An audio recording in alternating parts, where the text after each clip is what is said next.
Industrial ব্যাগে role করে অভিনব উপায়ে গাঁজা পাচারের চেষ্টার সময় সুতি থানার পুলিশের হাতে গ্রেপ্তার হয়েছে 2 ব্যক্তি বলে খবর পাওয়া গেছে। অভিযুক্তদের নাম যথাক্রমে শোভা মণ্ডল ও দীপঙ্কর মণ্ডল বলে জানানো হয়েছে। তাদের কাছ থেকে মোট 33 কেজি গাঁজা উদ্ধার হয়েছে বলে পুলিশ জানিয়েছে। শোভা মণ্ডলের বাড়ি মুর্শিদাবাদের জিয়াগঞ্জ এবং দীপঙ্করের বাড়ি রানীতলা থানা এলাকাতে। তাদের বুধবার সকালে সুতি থানার চাঁদের মোড় টোল ট্যাক্সের কাছ থেকে আটক করা হয়। পুলিশ জানিয়েছে 2 বড় ব্যাগে রোল করে গাঁজাগুলো পাচারের চেষ্টা করছিল তারা। তাদের ব্যাগ তল্লাশি করে 33 কেজি মতো গাঁজা উদ্ধার হলে সঙ্গে সঙ্গে অভিযুক্তদের গ্রেপ্তার করা হয়।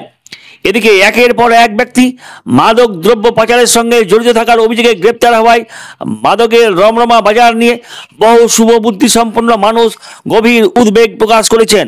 বস্ত্র এবং জুতোর জগতের সেরা ঠিকানা মডার্ন জিন্স অ্যান্ড শু। আমাদের এখানে নিত্য নতুন ডিজাইনের জিন্সের প্যান্ট, শার্ট, টি শার্ট, জুতো সুলভ মূল্যে পাওয়া যায়।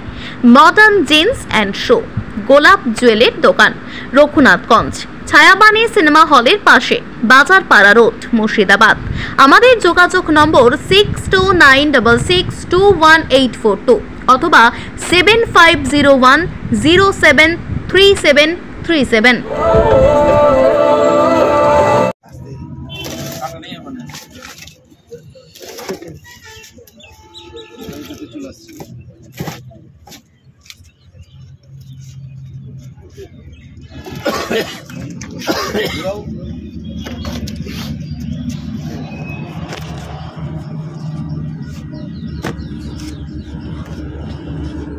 Pakai paten ke panen.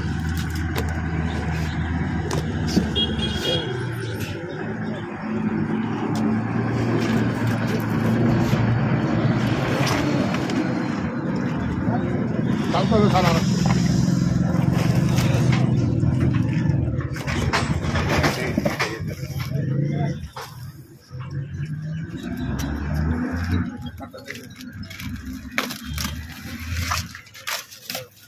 তার জন্য যা বলো